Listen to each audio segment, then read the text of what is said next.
And a very good evening to you. Warm welcome to Newsline Zoom. My guest this evening is a person who has been a dynamic and long-standing investor in Sri Lanka's stock market, apart from other markets around the world. But our particular attention has been drawn to the fact that this particular gentleman has been a very long-standing investor in our markets, and I thought I'd ask him how the market's doing and related questions from that sort of perspective, from the perspective of Sri Lanka's market and investing in our own stock exchange. And it is a great pleasure to introduce to you for the very first time on Newsline, Mr. Imtiaz Buhardeen, who is an investor in Sri Lanka's stock market. Very good evening to you, Imtiaz, and welcome to Newsline Zoom. Very good evening to Faraz. Thank you for having me today. Thank you. Let's go back a bit. What made you invest in the stock market? From young days, I was quite keen to do something different, and I used to read a lot about the stock market.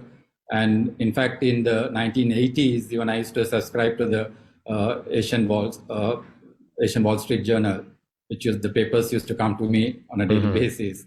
So I used to read a lot, and then I got the interest, and I started in early when the CSE started, somewhere in 1986, 87 period. And did you first invest in Sri Lanka stock market, or did you invest overseas? I started in Sri Lanka first. And over the years, I mean, obviously we had the war years when you started, and so it must have been pretty challenging. But we noticed that as soon as the war came to an end, the stock market rose to unimaginable levels, and all share index went very high, and so on. What do you attribute that pickup to? Yeah, so when I started, the market was very slow. When I started, the turnover used to be about only 20 million a day. So that's how it used to be at the beginning. As you said, in 2019, immediately after the war, the share market took off, with hope that the war is ended and big things can happen in to Sri Lanka. 2009. 2009, yes. Sorry, yeah, 2009. During that period, I was not in Sri Lanka. I couldn't. I was not part of the market at that time. Since 1999 till about 2012, I was in Singapore. So I was playing the market in Singapore that time, and only in 2012 I re-entered the market back in Colombo Stock Exchange. And what would you, as a sort of seasoned investor in the market, what would you attribute the sudden rise? In 2009, it went up. It started rising very rapidly. What do you think is the reasons behind that? So that was after 30 years of long war that we had in the country. Everything was, people were quite hopeful that things will turn around in the country. So that was immediately after a war. Usually after a bad event, the market takes off.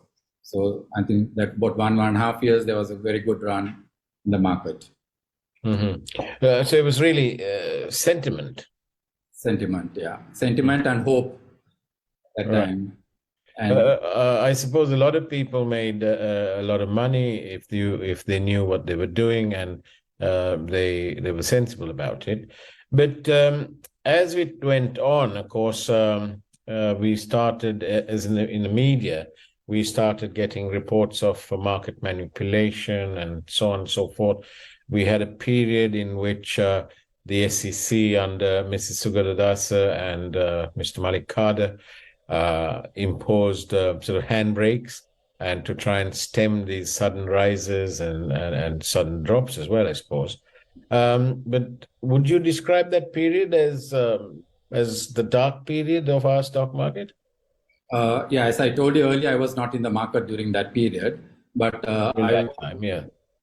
So there was accusations were there mainly on the state funds being used to unload some of the stocks to them.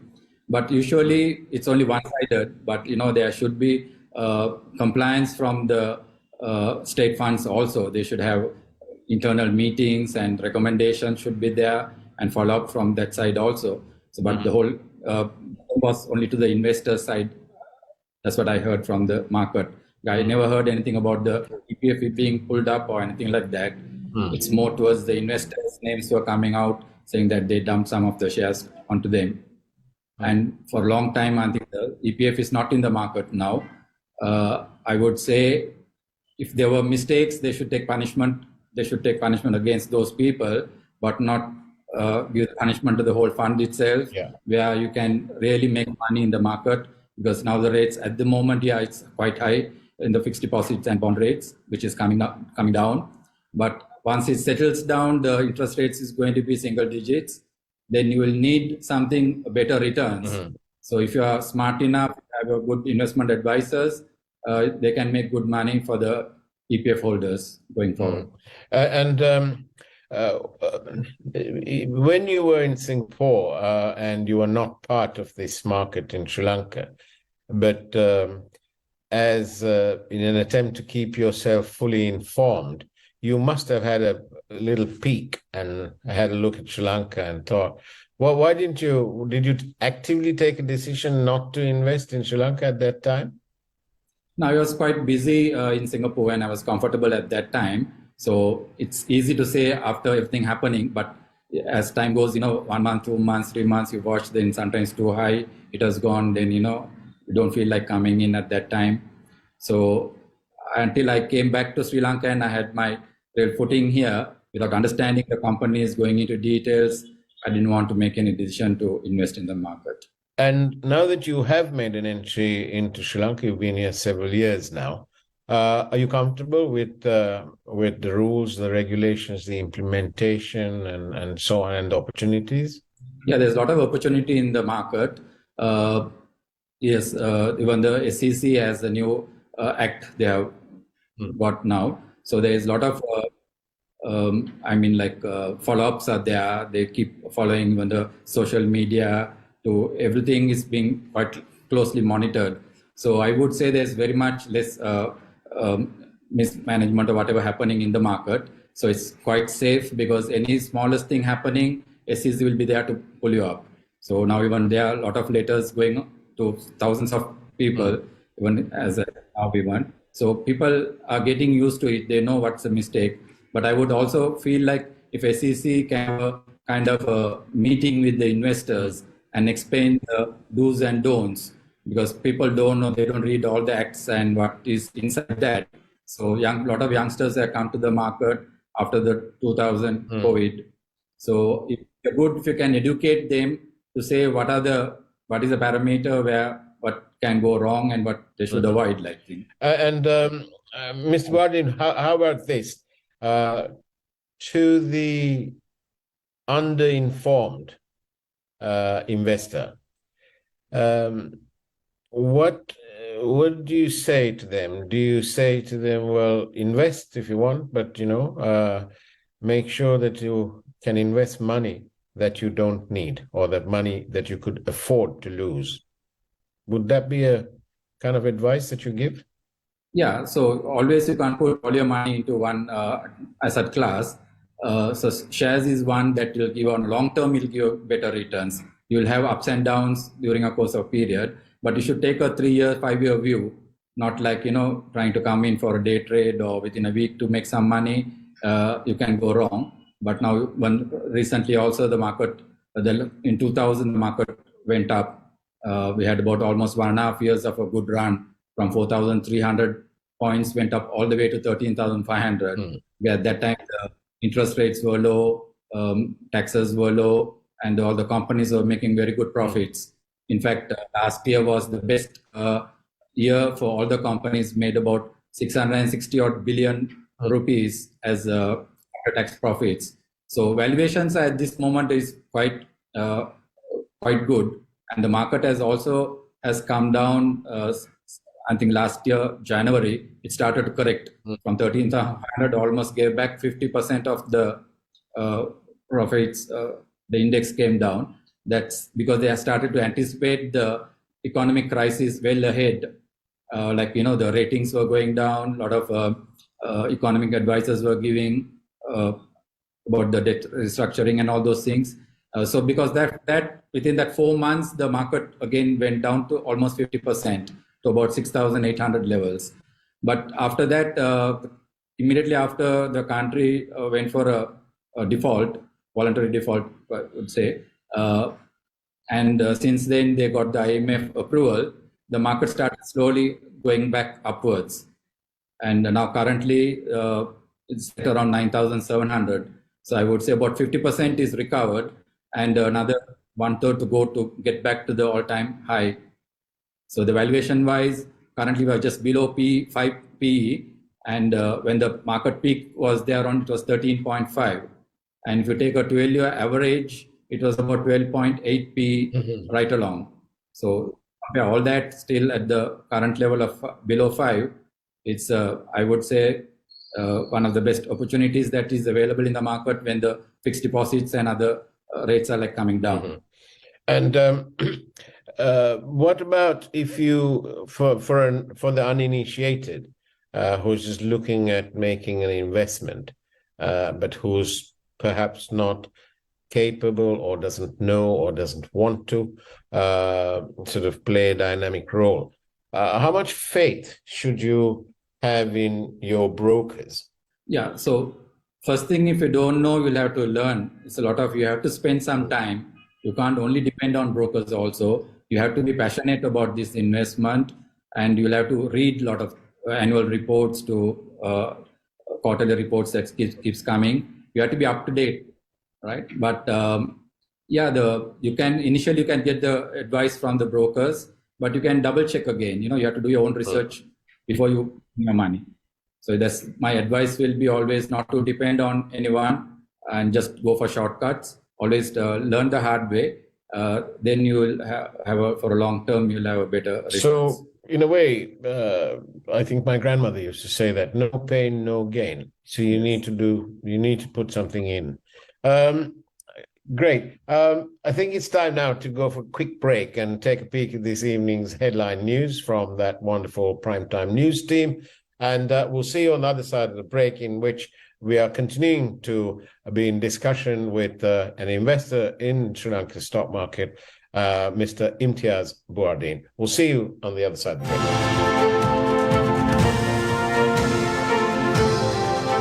Newsfirst, Newsline with Faraz Shaukat Ali on TV1.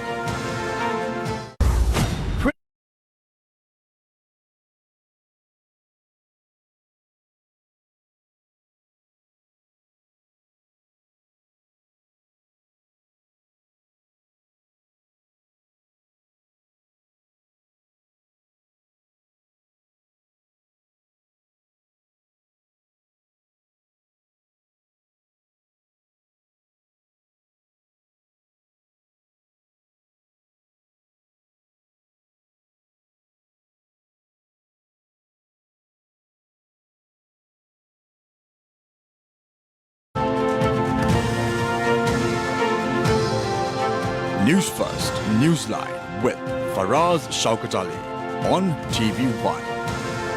And welcome back to Newsline Zoom. I'm in conversation this evening with Mr. Imtiaz Buhardeen, who is an investor in Sri Lanka's stock exchange. And we thought we'd ask him, a seasoned and veteran investor, what we need to be looking at and what the current situation is. Welcome back to the program, Mr. Buhardeen. And tell me, please, how's the market doing now? Interest rates are pretty high, but of course we are living in an economic downturn. I know that the IMF is asking corporates to pay taxes and for the Treasury to collect more taxes. But to me, it sounds a bit of a misnomer. On the one hand, you're saying we need to collect taxes, and on the other side, the economy has contracted, and clearly companies are struggling. I've spoken to many manufacturers and so on. They all tell me the same thing, that business is down. There are certain import restrictions, so customs can't be, everything is sort of complicated. So what about the stock exchange? What is it, an accurate reflection, the prices today on the stock exchange, or is it overinflated? What's the real story? Tell me. Yeah, so as I told you, the market is really undervalued because of the country's economic downturn for the last 1 year. Market has gone down, and just last 4-5 days, it has really started to recover. If you see the last 4 days alone, almost 400 to 450 points has gone up. One of the reasons is the interest rates. We had a surprise interest rate cut by the central bank by 2.5%. That ignited, and then also the DDR announcement is expected any moment to come. That's another one, and the interest rates have started to fall now, which was around 30% in the market, the bond rates, the bill rates, the fixed deposits, and it has below 20%. And I hear the fixed deposits are going around only just to 10 to 14% currently, and on top of that, pay taxes on that. So the valuation has been always low in the market, but due to the sentiments and waiting for this DDR to happen, market has been taking time. So now the confidence is coming back, and the valuations are nothing wrong with the companies, right? Like as I told, up to December, they have made 668 billion, which is the highest ever the corporates have made. Only the last quarter, we have seen a bit of downturn because of the interest rates. Because the previous 2 quarters was almost 30%, and now you can see it has come down to 20%. So straight away about 10%, your cost is going to come down. So that's the hope. Always when interest rates are high, stock market doesn't do well. It always goes down, and it's the other way. When the interest rates goes down, the stock market goes up. So we are anticipating the interest rates to come to single digits hopefully by end of the year. And what will the impact of the strengthening rupee be on the stock market in terms of the exchange rate and so on? Yeah, there are two sides to it. So there are certain companies are affected if there is a appreciation, like especially actually most of the companies are export related companies. The plantations are there, diversified companies who have foreign assets and businesses. Those companies will get affected, right? But there are other companies who are import based, like your fuel, the gas, like copper, like that kind of things they are importing, they'll benefit. But again, from last 2-3 days, you can see the exchange rate is slowly starting to depreciate a bit, because there are about 300 items are going to be released to import, and market is already anticipating there might be a small depreciation going back to 325, 330 level. So if it's around 325, 330 should be I feel a balanced rate for importers, exporters, the tourism sector. Everyone should be quite happy around there, but not 370 or 280 or those levels. And Ms. Buhardeen, what about investing in the stock market? Does that attract any taxation, or is it tax free? It's 100% tax free, the gains. So only thing what you pay is the commission. With the commission, there is government taxes are there on the turnover. So every time you buy and sell, you have to pay 1.12%. Out of that, 50% goes to SEC, CSC, and the government has stamp duties. So that's the most of the countries is tax free for stock market trading. Right. When you compare in a way, I want to talk about this a little bit, because in another way, you too, you were a capable man, and you left Sri Lanka. So the brain drain, if you like, and but you reversed that because you came back to Sri Lanka. What was that? What was your decision? Why leave a comfortable place like Singapore, where apparently everything works and so on, and there's very, very little things to worry about as long as you can do your job? So what was your reason to come back? You went out, brain drain, but you came back. Why?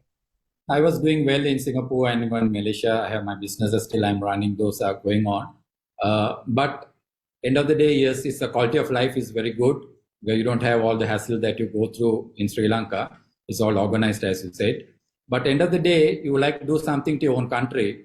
You like to come back and give what you have learned, what all to put back. So maybe you get even a little less, but you get a self-satisfaction. So you feel like you're doing something. So sometimes we have to sacrifice. It's not only the money, and you look for your own self. Your family is here, your friends are here. Now today, see, like you're calling me for an interview. If I am even a billionaire in Singapore, I don't think so I'll be interviewed in a TV there. But here, you do something even in a smaller thing, you will be like recognized, and you feel that recognition is here that way, like, and you want to give back something to the society. So that's what I'm also giving, like, through my Twitter. I have over about 25,000 followers. So I want to give back whatever knowledge that I have to my people who are like following me. And that's probably why we're called the People's Channel, because we like to highlight our people's interests. And you are, of course, a member of our people. And it's nice. And I'm sure our viewers will agree that it is an excellent thing when we see this reverse brain drain, when people are actually coming back, and that's what we need in Sri Lanka. But to get back to investment in these equities, are you able to tell us any story where you made a spectacular mistake and you lost money, and then you probably learned from that? Yeah. So when I came back in 2012, since then till 2020, I was just only a buyer. Like, I was 99% was just collecting whatever money I had. I was bringing it here and just buying, small pieces and getting there. So the real opportunity came was after the COVID, the close down came for 52 days and the market was open. And at that time, the digitalization was on, like, most of the people couldn't go out, and they mostly got into the stock market. So you had a very good volume in the market, like, 4-5 billion kind of turnover a day. And most of the companies, the share prices really appreciated. And I had a good base already I had built. And so when this happened, my portfolio just took off, like. So I was able to make some good money during that period. But after that, end of January last year, again, the downturn came just before the default and the other depreciation. We had to take some losses again.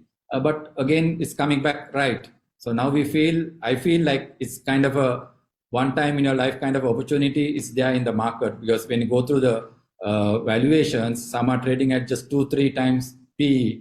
So which is like the region sometimes trades at 20 times, 25 times, right? Our market was trading at 13.5, around there. And the share is trading at 2-3 means, that means the potential is there to go even 4-5 times the value current levels. So I think the listed companies are doing something right compared to the normal economy, because they are getting bigger and bigger. I think they are getting more recognized. Maybe their funding is there with foreign partners. Maybe they're having a better this thing. So when people are complaining about the normal economy, the listed companies are getting bigger and better. So I think eventually going forward, I think this will be the trend. So I would say, like, people who can get, if you have your companies, it's better to list and you'll get a better recognition. Or if you are a small timer, you can get into trading. So what I felt was, like, after managing a company with 5,000-6,000 people in the 80s, we had a large garment factories and about 20-30 businesses at that time. After going back to Singapore and coming, I feel I don't want to get into too much of, like, labor intensive at this moment, right? Manage people, and we're also getting old. So I feel the right way is to go through the stock market, leave it to the people who are managing those companies well, to the professional and experts in their field, and we just watch their financials and make decisions to invest in their companies and get their dividends and just move on. And talking about the stock market and the shares that's available and so on, what's your take on companies that don't have too much of a public float? Do you feel that I don't want to put you into any trouble with the regulators, but we say the way we see it here on Newsline, and I'm sure you do too. But these companies where there's a very small public float generally are more prone to be used as vehicles for market manipulation and so on. What's your take on the level of public float and so on?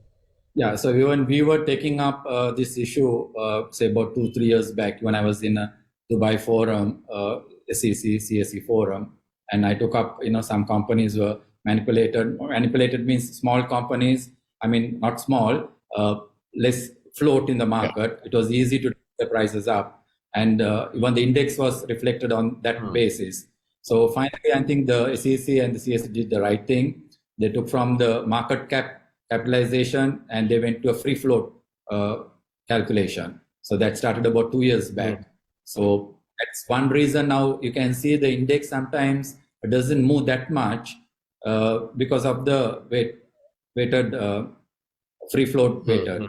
So sometimes people are still used to the old way of thinking, expecting 200-300 points to go in a day, but that doesn't happen unless there are, at the moment, the big market cap companies are the banks, especially, right? Because banks normally can hold only about 10% for each thing. So those are highly market free floated companies.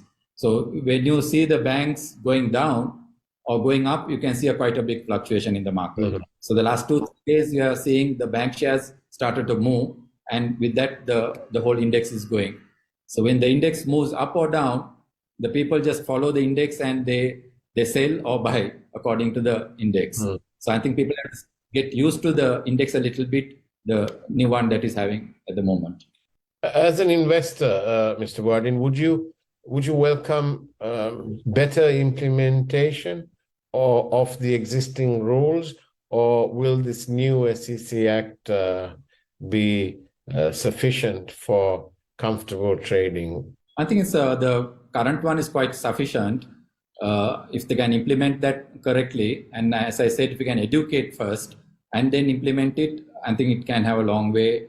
People will be disciplined, and main thing is that to be self-disciplined. Whatever we are doing, you do the right thing. You have to be ethical in what you are doing, and so on and so forth. Then you don't get into trouble with this thing. But sometimes they also, on the other end, they don't know what, and then they started looking into everyone in the same way.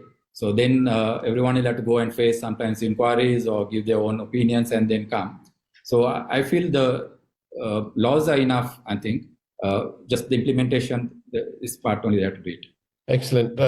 Thank you very much. I'm sure that your father, who was a very well-known figure in Sri Lanka's commercial landscape, especially in garments and so on, I'm sure he's up there welcoming you and celebrating that his son has actually come back to Sri Lanka and is playing his role in our country, which is excellent news for all those people who are thinking of leaving Sri Lanka and so on.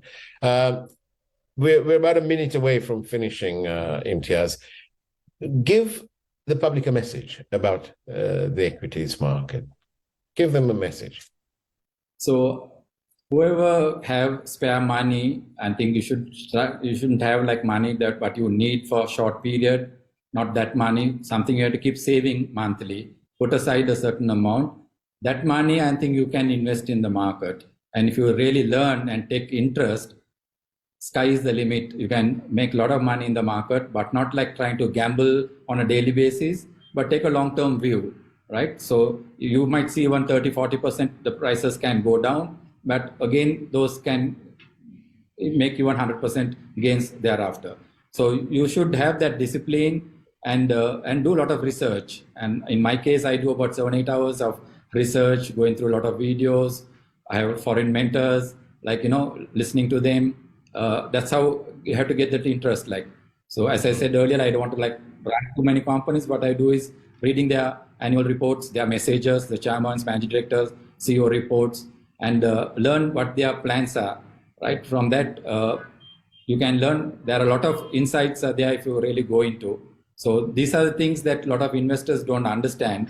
They go for shortcuts. Just someone gives a tip, they just go and buy. And market keeps changing. Now we had the import restrictions at one time, so there were a lot of money they were making with that. Now then the rupee depreciation or the appreciation, both ways you have to be agile in the market. You can't be sitting with a fall in love with a share and hold on forever, right? So you have to keep moving. So interest rates are going up and down, so you have to take positions according to that. Sometimes there are price formulas and there are global trends you'll have to see, right? Sometimes there were shares good during COVID period, or there are infrastructure development, tourism related. So there are many areas to go into, and you have to specialize in those areas and understand first. And then first pick certain 5 or 10 companies, and you believe in that. Look at their management, their style, whether they are paying dividends or they have a lot of debts. Even the CSE has a lot of reports. There are companies are put into watch list. Those are signals like to see like whether that companies will go down or not. So you will have to understand and not to touch those companies and be within a comfort range. Then there's no way that you can lose all your money. But it can be volatility only by 20-30% down, up or down. And if you're on the right share, you can make 1 to 300, 500% even. So that's my advice will be, do your homework and invest in this market. Thank you. Imtiaz Buhardeen, it's been excellent having you on Newsline Zoom. Thank you. That's the way it was on Newsline Zoom this evening. It's now time for the primetime news. Not before, of course, I say have a great evening as much as you can. And at the end of the day, God bless you all. Thank you.